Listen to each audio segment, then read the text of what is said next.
going to interrupt this record. Yes, we are.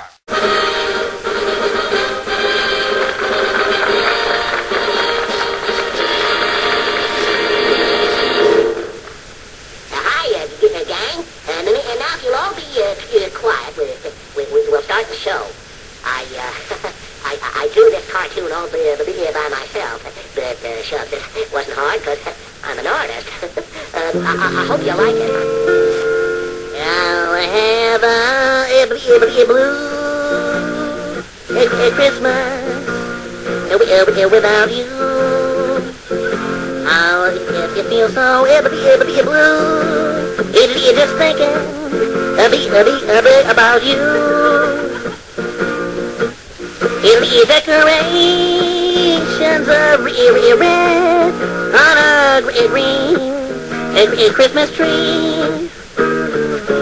It won't be the same, dear, if you're not here with me. And when those blue, it's snowflakes, it's start falling.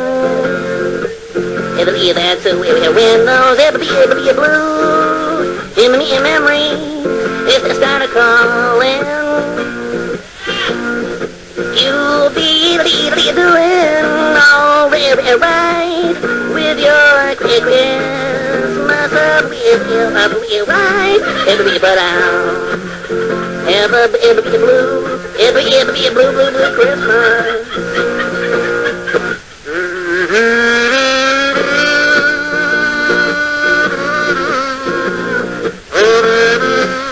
Oh, baby, I'll miss you.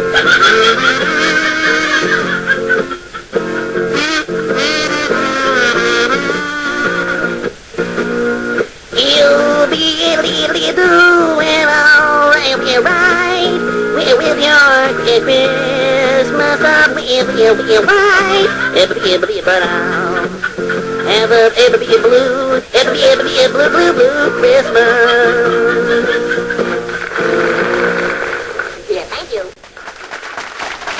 It's the One Man's Opinion Christmas Special.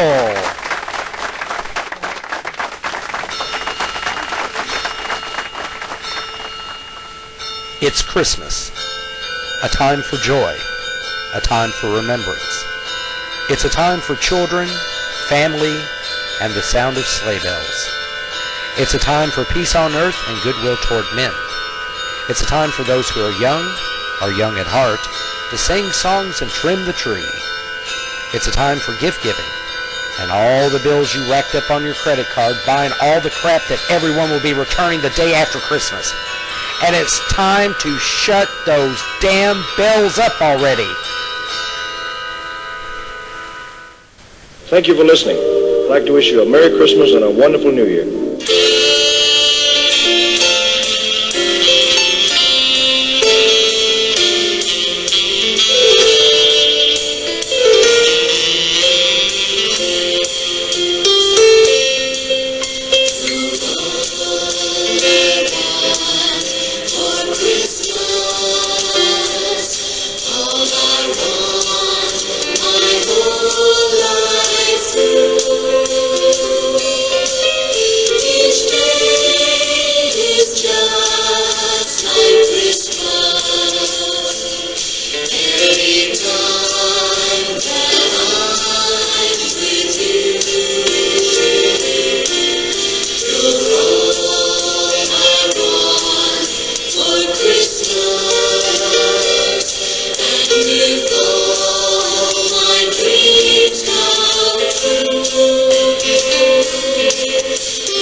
Baby, you're all I want for Christmas. Well, I could use some clothes, and maybe a nice watch, and maybe some drums. Of course, if I get the drums, then I'm going to need a multi-track recording system and a soundproof room. You know, like a studio. And then I'm going to need a new car. Now I'm talking about a nice one, like a Porsche or a Lamborghini. And I could use a tandem truckload of $100 bills too. Oh, before I forget, the midget cheerleaders are demanding more time with me. I think they're a little jealous of the time I spend with you. You know how they are. But most of all, baby, I want you for Christmas. Well, that and all the other stuff too. I love you, baby. Merry Christmas.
Mama.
And now, a modern Christmas story, as told by your host. It was 2013, and the North Pole was anything but ready for Christmas. When Obamacare was implemented, the elves were all cut to part-time, and they lost their health care. The elves, sick of Santa's slave labor practices and his focus on the bottom line, formed a union, went on strike, and began picketing the toy factory. Meanwhile, OSHA began investigating dangerous working conditions at the factory. The EPA shut down the workshop completely due to non-compliance of environmental rules concerning industrial waste on a snowplane, and PETA took Santa to court due to his using unpaid animal labor in the form of reindeer.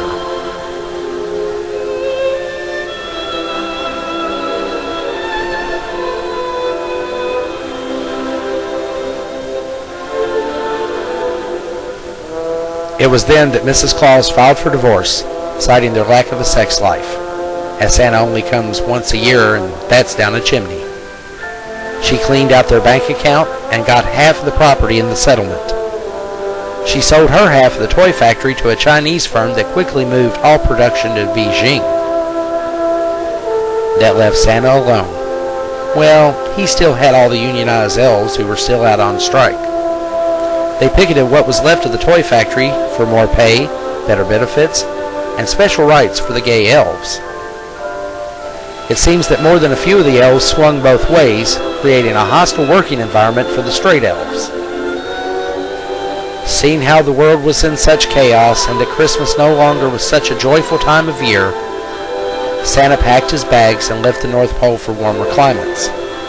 After traveling the U.S. in a VW microbus, Santa moved to Buzzardbait, Kentucky, where he joined Milo Day's band, playing sax, and went on a whirlwind tour of all the best bowling alleys in the Mid-South. And that's all I got to say about that.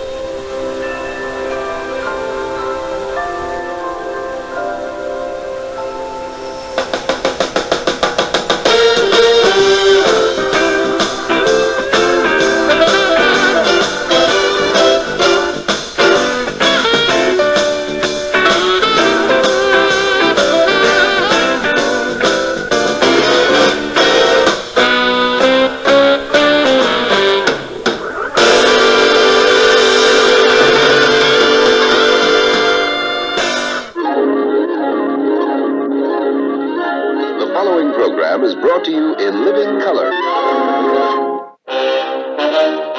Buzzardbait Dragnet. The story you are about to see is true. The names have been changed to protect the innocent.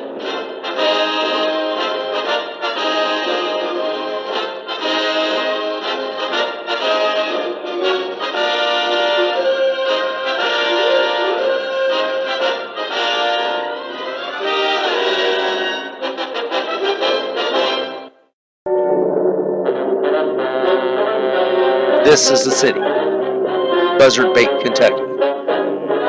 There are a million stories in the half-naked city. This is just one of them. My name is Detective Investigator, and I carry a badge. It was Christmas Eve, and it was snowing, as my partner and I were working Vice. We were rolling down 5th and Main, turning onto Main and 5th. We had rounded up several people in Santa suits who were pandering money in front of local stores. They were a crafty bunch, all claiming to be working for the Army. But a quick check with the United States Armed Forces proved them liars. So we began the hard job of loading them into paddy wagons and then placing them into jail cells. We hit the streets once again. Tuesday, my partner was eating a banana when the call came in. It was a 10-247, a break-in at the old Buzzardbait farm. Looking at my partner eating the banana, my mind wandered to thoughts of settling down in a little cottage with a white picket fence. There was serious police work to do, so I chose to ignore my feelings. As we rode out to the old Buzzardbait farm, nothing seemed out of the ordinary. There was the farm, the barn, and the cows with Uzis. But that was when my partner and I spotted the truck parked outside the farmhouse. It looks like someone's here, and that smells like trouble. I just thought it was the cow pies.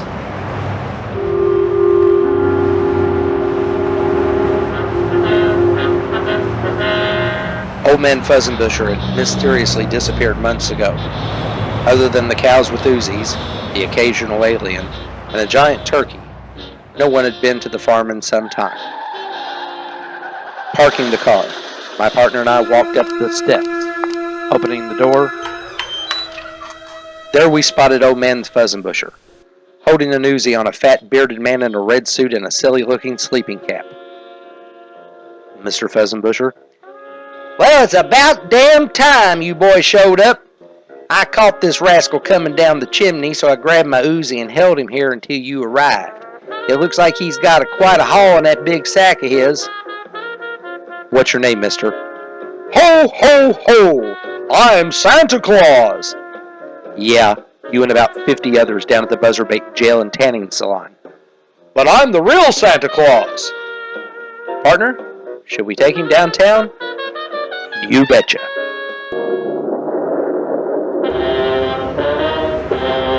The ride to the station was long. Aside for the snow, there were reindeer blocking the road. A few shots scattered it quickly. We finally made it back to the station, where we interrogated this perp. "Tell us what we want to know, otherwise you'll be spending Christmas in a jail cell, pal." "I told you who I am, but since you don't believe me, you'll get no toys this year." "If you're the real Santa Claus, you wouldn't be here in Buzzardbait." "Actually, I was on my way to Cleveland when I noticed that Mr. Fuzzenbusher was home, so I decided to stop and give him his gift." "What gift would that be?" "A subscription to Better Cows and Uzis. He requested it while he was in Tahiti." I looked at my partner. "Coffee." "No, Tahiti."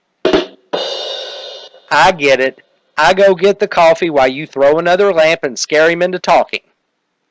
"Something like that." "Fine, but I'm taking the lamp with me. It's a gift for the wife." "You're married?" "Sure I am."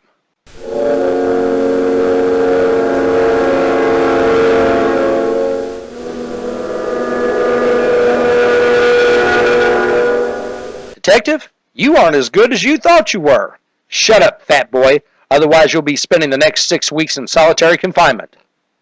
"I'm due some vacation time." "I'll go get the coffee."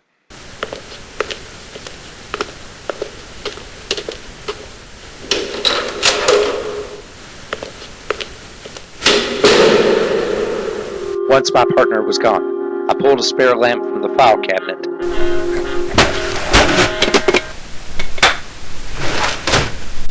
and flung it against the wall. "Okay, Santa, answer one question for me." "Sure." "Why didn't you bring me that Barbie dream house I requested when I was 6? "I did, but your father told me to take it back and give you a toy dump truck instead." I stood there, remembering how my heart was broken when I saw the dump truck instead of the Barbie dream house. I never got over that.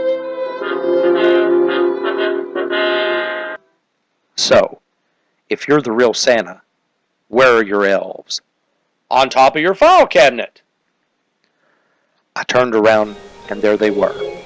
Thousands of tiny elves, dressed in wild hippie clothes, staring at me. And they didn't look none too happy. Just then, Tuesday entered the interrogation room.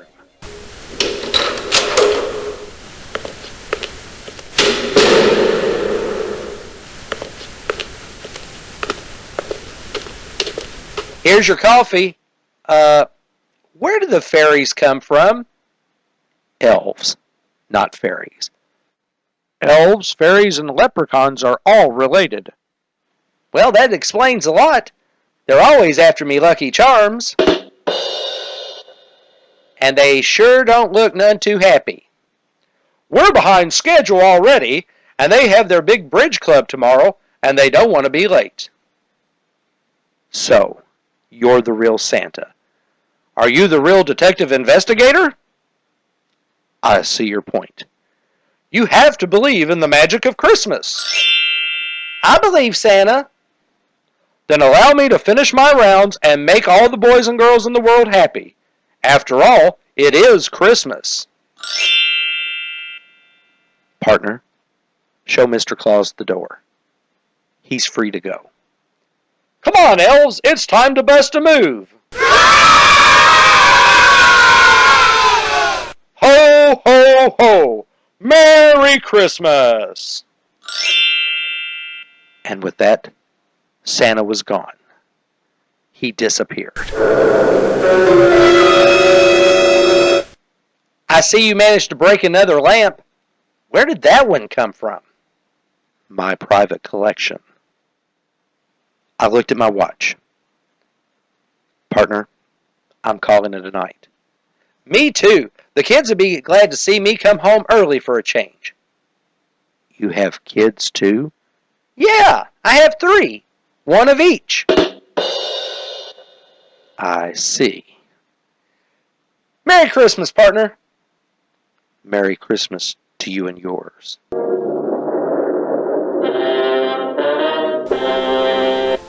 With that, my partner left. I reached into my back pocket and withdrew a flask of cheap rot gut whiskey and poured a shot into the coffee.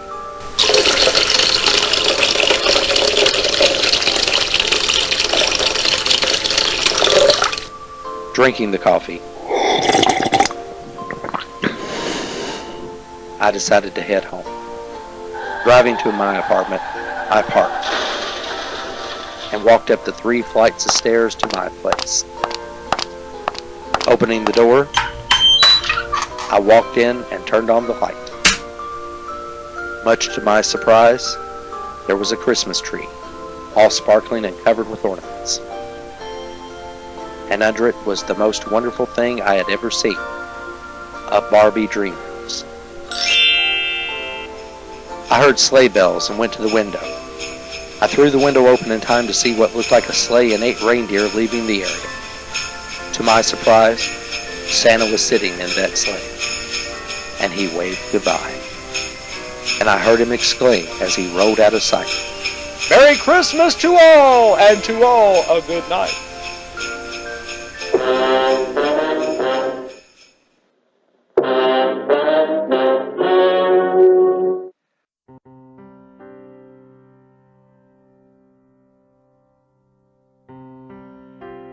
This was my gift to you. For all those who join me week after week to listen to my show, to listen to my rants, raves, and lunacy, I wanted to give you something a little special, and I hope you enjoyed it. I thank you very much for hanging out with me in 2013 and hope to do it again in 2014. Now, I have a very special message for my lovely wife, Susie, right now. Honey, thank you for marrying me in 2013. You have made my life far more wonderful than I deserve, and I love you very, very much. You'll never know how much. And to everyone, I wish you Feliz Navidad, Happy Hanukkah, Happy Boxing Day to my Canadian friends, Merry Christmas, and Happy New Year to all.